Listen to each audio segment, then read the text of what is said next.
Bendiciones y gracias por sintonizar esta edición de El Amor que Vale. Mi nombre es Irving Ravelo. Los viejitos mueren, lo mismo que los bebecitos, adolescentes y jóvenes mueren, ricos y pobres, cultos e incultos, famosos o desconocidos. En la raza, pues negros y blancos, o del color que sean, mueren por miles en todas partes del mundo. El tema del mensaje que escuchará a continuación es ¿cómo sonreír ante la muerte? Vamos a dar paso ahora al doctor Adrián Rogers en la voz del pastor Lenín de Llanón. Por favor, abra la palabra de Dios en el Salmo 23 y veamos el verso 24. Creo que este versículo es el más citado del Salmo 23. Aunque ande en valle de sombras de muerte, no temeré mal alguno, porque tú estarás conmigo. Tu vara y tu cayado me infundirán aliento. Una viejecita había caminado con Jesús por muchos años. Era una santa en el verdadero sentido de la palabra, pero su cuerpo se fue debilitando poco a poco, y esa preciosa vida se estaba desvaneciendo y terminó postrada en su propio lecho. Sus seres amados estaban a su alrededor, estrujándose las manos y llorando desconsoladamente. Ella los miró con mucha ternura y casi en un suspiro les dijo: lloren, sí deben hacerlo, pero no lloren por mí, porque yo estoy feliz de morir. Hoy quiero hablar de cómo sonreír frente a la muerte. Reconozco que hablar de la muerte no es un asunto muy popular. La gente prefiere hablar de cualquier otra cosa, menos de la muerte. Por todos los medios posibles tratamos de eludir el tema. ¿Sabía que el hombre es la única criatura que sabe que va a morir y trata desesperadamente de olvidarlo?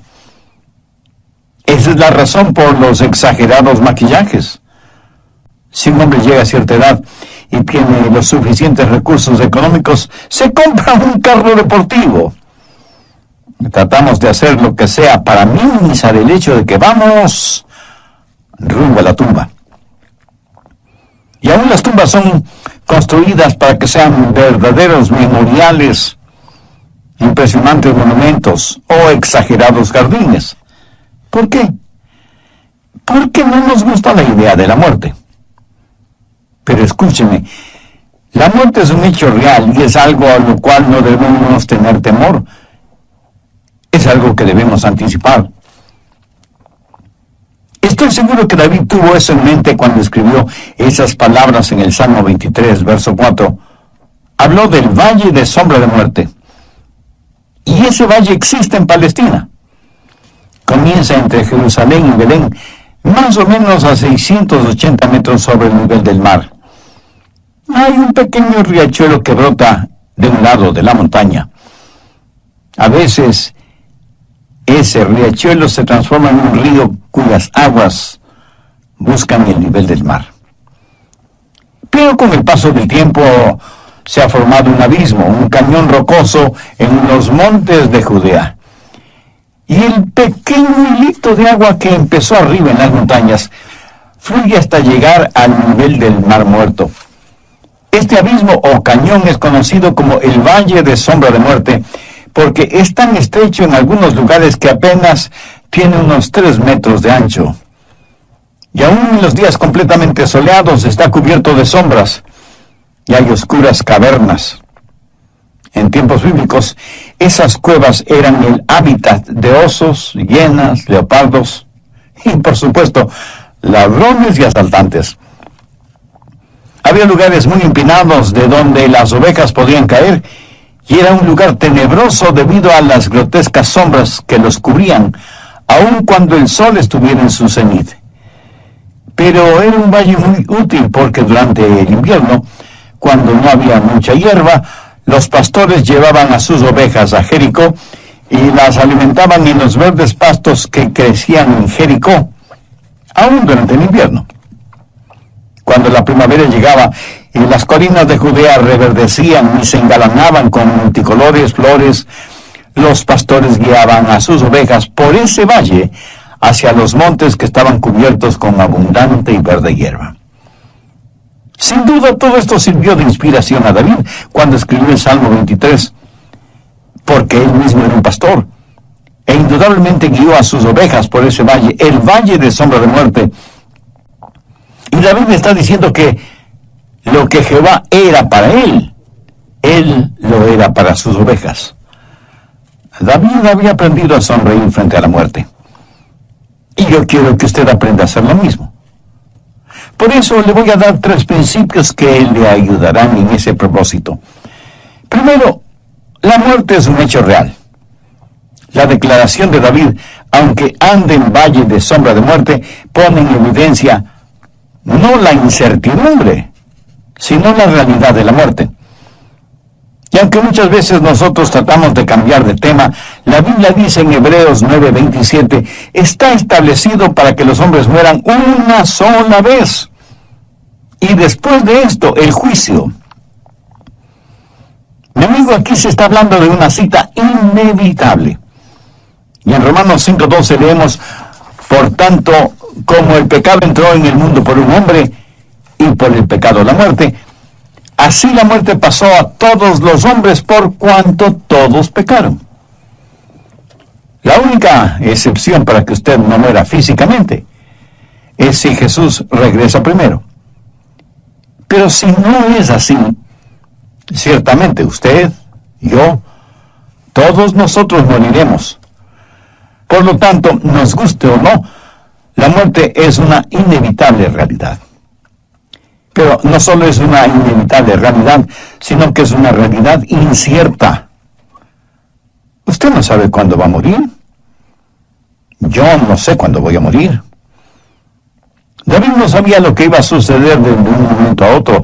Vivimos nuestra vida no solo un día a la vez, sino un paso a la vez. Y para ser más precisos, vivimos un segundo a la vez.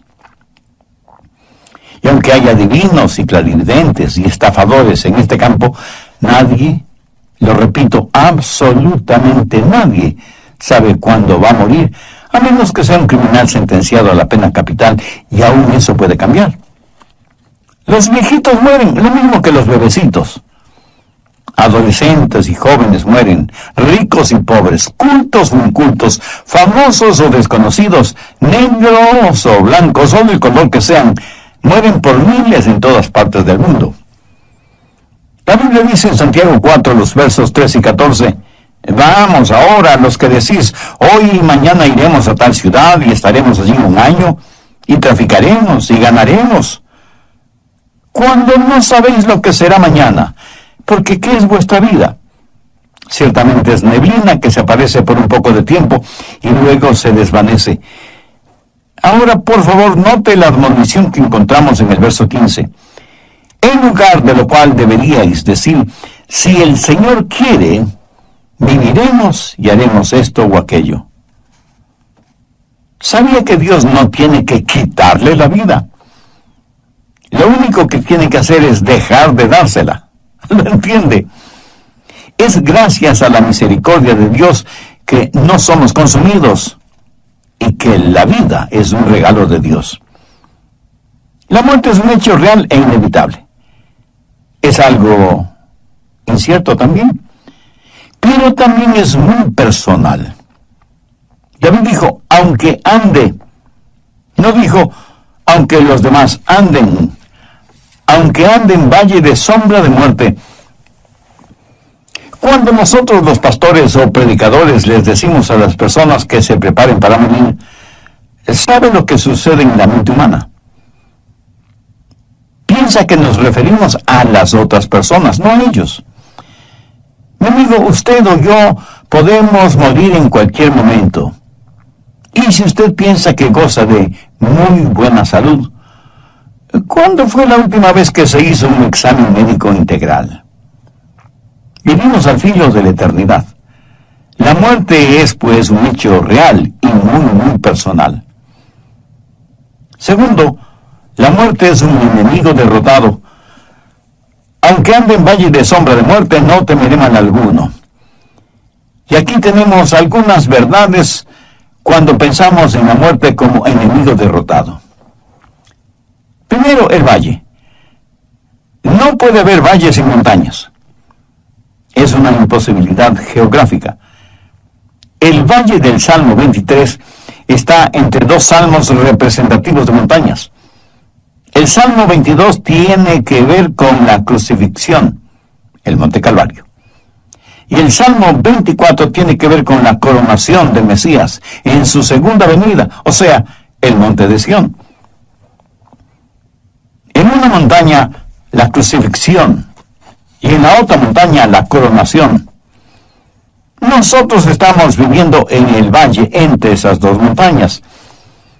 Recuerde que el Señor Jesucristo en el Nuevo Testamento está descrito 3 veces como el pastor. Como el buen pastor en Juan 10:11. El buen pastor que dio su vida por sus ovejas en el Monte Calvario. Luego en 1 de Pedro 5:4, Jesús es llamado el príncipe de los pastores, quien nos dará la corona incorruptible de gloria. El buen pastor que murió por nosotros, sus ovejas, el príncipe de los pastores que vendrá otra vez. Y en Hebreos 13, los versos 20 y 21, Jesús es llamado el gran pastor de las ovejas, que quiere decir el pastor que vive para mí. El Dios de paz que resucitó de entre los muertos al Señor Jesucristo, nuestro gran pastor, que conquistó el valle de sombra de muerte.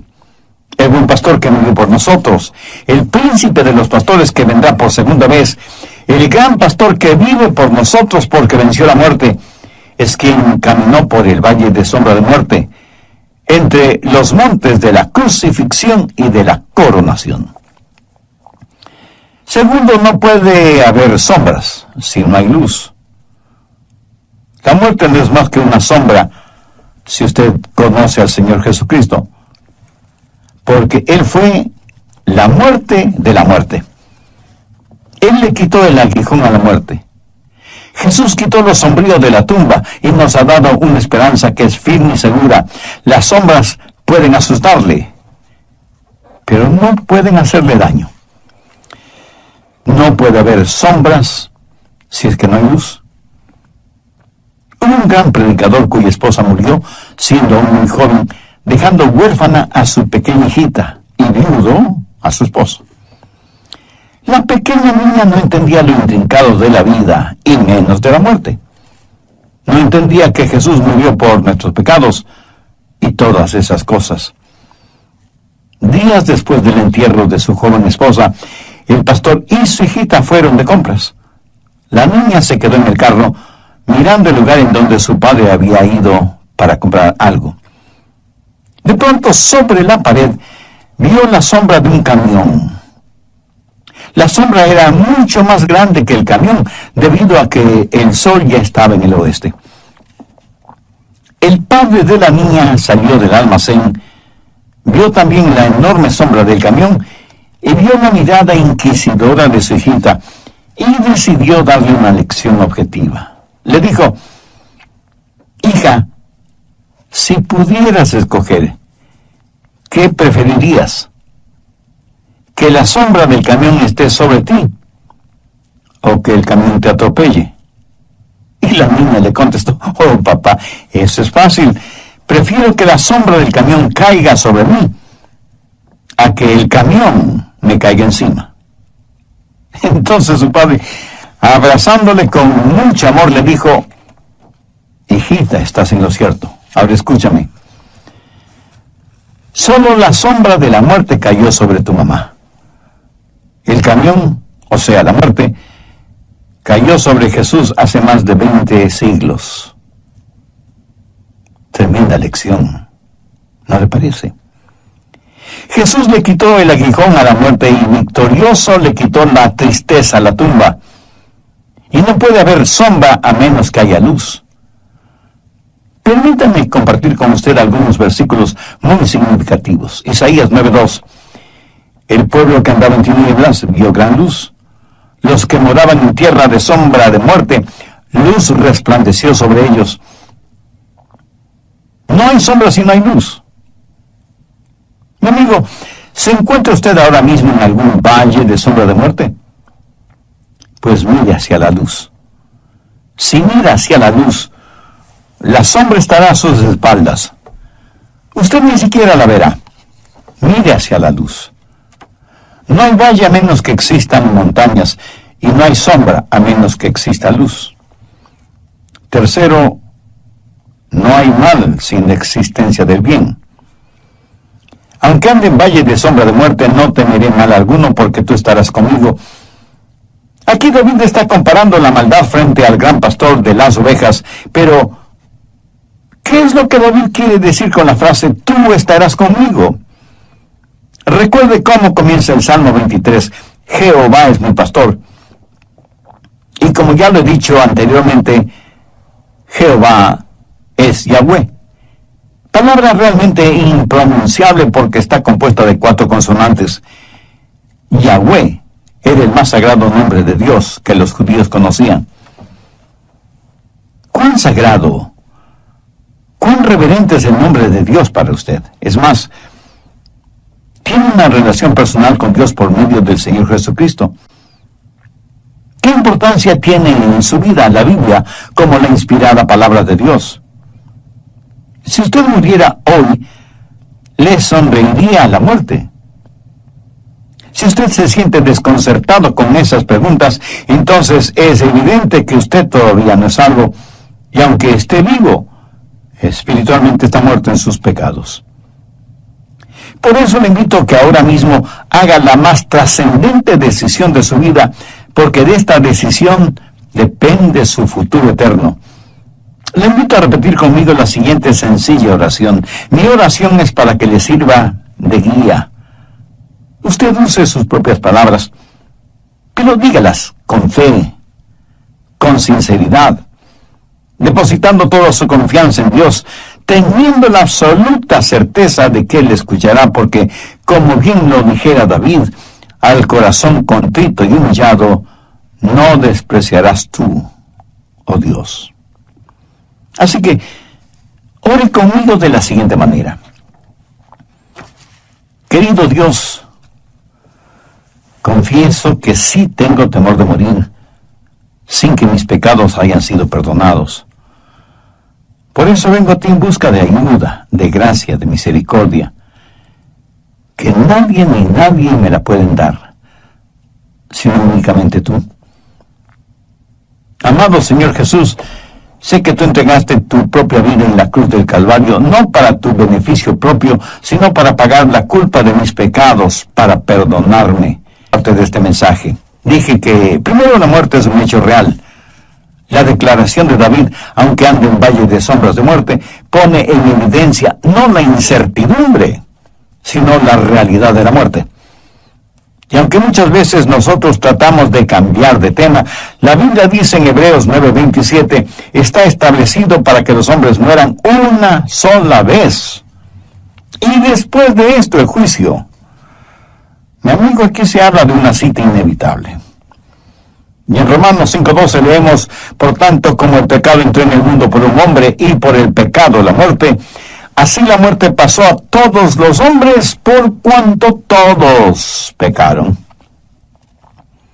La única excepción para que usted no muera físicamente es si Jesús regresa primero. Pero si no es así, ciertamente usted, yo, todos nosotros moriremos. Por lo tanto, nos guste o no, la muerte es una inevitable realidad. Segundo, no puede haber sombras si no hay luz. La muerte no es más que una sombra, si usted conoce al Señor Jesucristo, porque Él fue la muerte de la muerte. Él le quitó el aguijón a la muerte. Jesús quitó lo sombrío de la tumba y nos ha dado una esperanza que es firme y segura. Las sombras solo pueden asustarle, pero no pueden hacerle daño. Tercero, no hay mal sin la existencia del bien. Aunque ande en valle de sombra de muerte, no temeré mal alguno, porque tú estarás conmigo. Aquí David está comparando la maldad frente al gran pastor de las ovejas. Pero ¿qué es lo que David quiere decir con la frase, tú estarás conmigo? Recuerde cómo comienza el Salmo 23, Jehová es mi pastor. Y como ya lo he dicho anteriormente, Jehová es Yahweh. palabra realmente impronunciable porque está compuesta de 4 consonantes. Yahweh era el más sagrado nombre de Dios que los judíos conocían. Cuando no queremos hacer algo, aunque Dios mismo sea el que nos ordene hacerlo, buscamos cualquier excusa para eludir la responsabilidad que Dios nos está asignando. Las páginas de la Biblia en el Antiguo y Nuevo Testamentos están abarrotadas de ejemplos.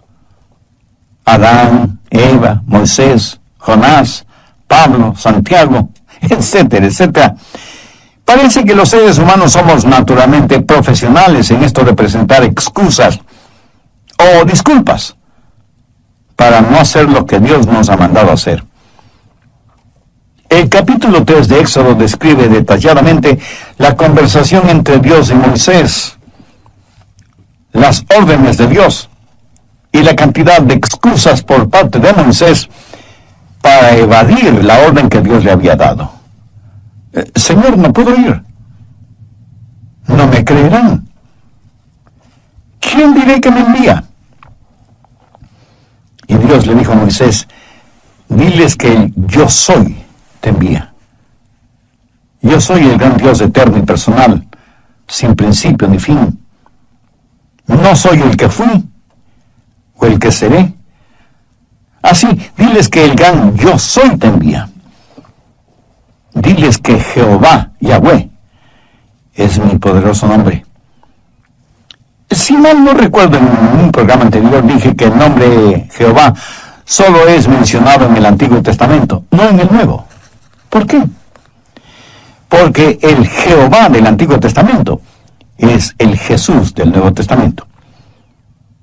Su nombre era tan sagrado que los escribanos judíos, cuando tenían que copiar ese nombre, de acuerdo a la tradición, se lavaban las manos 7 veces y luego copiaban el nombre de Dios con una pluma nuevecita que una vez escrito ese divino nombre era echada al fuego o a la basura.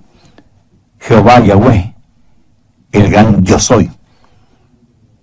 ¿Sabe que el nombre Jesús significa Jehová salva? Permítame darle un trasfondo de esto. ¿Recuerda cuando Moisés ya no podía liderar al pueblo de Israel? Entonces eligió a Josué para que lo reemplazara.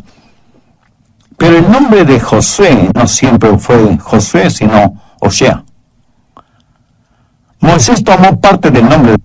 ¿Y qué es lo que David está diciendo con todo esto? Que aunque haya maldad alrededor nuestro y andemos en valle de sombra de muerte, tú estarás conmigo. ¿Lo entiende?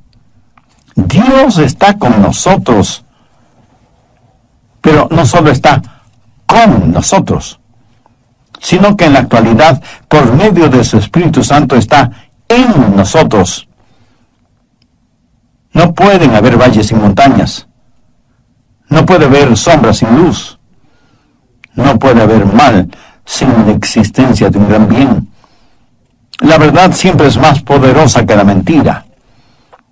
Un refrán popular dice que la verdad duele, y duele precisamente porque es la verdad. ¿Será por eso que en términos generales los seres humanos somos tan mentirosos?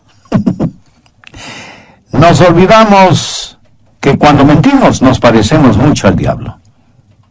Porque el diablo es el padre de las mentiras. Y cuando decimos la verdad, nos parecemos más a Cristo, porque Él dijo, yo soy la verdad. ¿Sabía que los líderes religiosos del tiempo de Jesús confabularon contra Él porque las verdades que Jesús decía estaban totalmente en contra de las enseñanzas de ellos? Infinitamente más poderoso que Satanás es Jesús. La vida es mucho más grande que la muerte. Por eso, aunque ande en valle de sombra de muerte, no temeré mal alguno, porque tú estarás conmigo. Así que no solo debemos ver la muerte como un hecho real y como un enemigo derrotado, sino que debemos ver la muerte como un entrañable amigo. En tercer lugar, Y estoy seguro que algunos de ustedes, un tanto sorprendidos o extrañados, me preguntarán, un momento, Pastor Rogers, ¿dice usted que debemos ver a la muerte como un entrañable amigo? Sí, eso es exactamente lo que dije. Mira, cuando estuve preparando este estudio bíblico, quise cambiar esa frase. No me gustaba mucho eso de referirme a la muerte como un entrañable amigo, pero luego decidí dejarlo como originalmente lo había pensado, un entrañable amigo. Permítame compartir con usted unos versículos muy interesantes. 1 Corintios 3, los versos 21 y 23. El apóstol Pablo nos dice lo que tenemos en Cristo. Los hermanos en la iglesia de Corinto habían estado argumentando y discutiendo qué predicador era el mejor. Y unos decían que Pablo, otros que Pedro, otros que Apolos, otros que Cefas, y así por el estilo. Era evidente que cada uno de los miembros de la iglesia tenía su predicador favorito. Y para corregir esa situación, Pablo les dice, ninguno se gloríe en los hombres, porque todo es vuestro. Sea Pablo, sea Apolo, sea Cefas, sea el mundo, sea la vida, sea la muerte, sea lo presente, sea lo porvenir, todo es vuestro, y vosotros de Cristo y Cristo de Dios.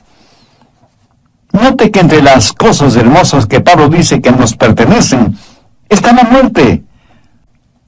La muerte es una de nuestras posesiones más preciosas. Pablo no piensa en la muerte como un enemigo, sino como un sirviente. En el Salmo 116:15, el salmista escribió, estimada es a los ojos de Jehová la muerte de sus santos. Y el apóstol Pablo en Filipenses 1:21 dice, porque para mí el vivir es Cristo y el morir es ganancia.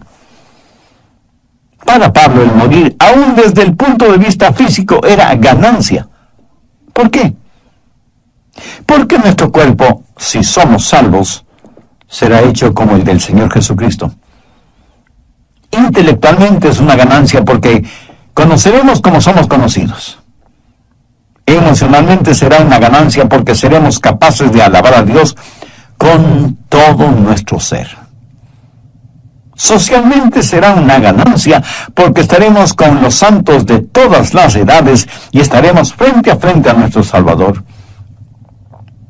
Y espiritualmente será una ganancia porque ya no seremos afectados por la tentación y el pecado y habitaremos con el Señor para siempre, siendo uno con Él mismo, como nunca antes.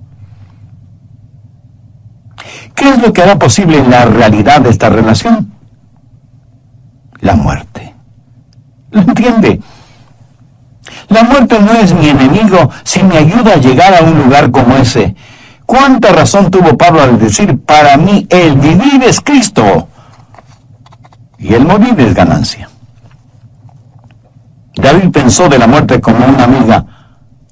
Aunque ande en valle de sombra de muerte, no temeré mal alguno porque tú estarás conmigo. Note que aquí David habla de la presencia del pastor. Tú estarás conmigo. Hasta este momento David ha estado hablando de Jehová. Jehová es mi pastor, nada me faltará. En lugares de delicados pastos me hará descansar. Junto a aguas de reposo me pastoreará. Confortará mi alma, me guiará por sendas de justicia por amor de su nombre. Tu vara y tu cayado me infundirán aliento. Pero cuando él está en el valle, ya no habla de Dios, sino que ahora habla con Dios. Habla de la presencia de Dios, de estar frente a Dios, porque Dios está con él, aún en el valle de sombra de muerte. La presencia del pastor. Pensemos en eso. Ya no tenemos que cruzar nuestro Jordán solos. Yo no estaré solo cuando muera,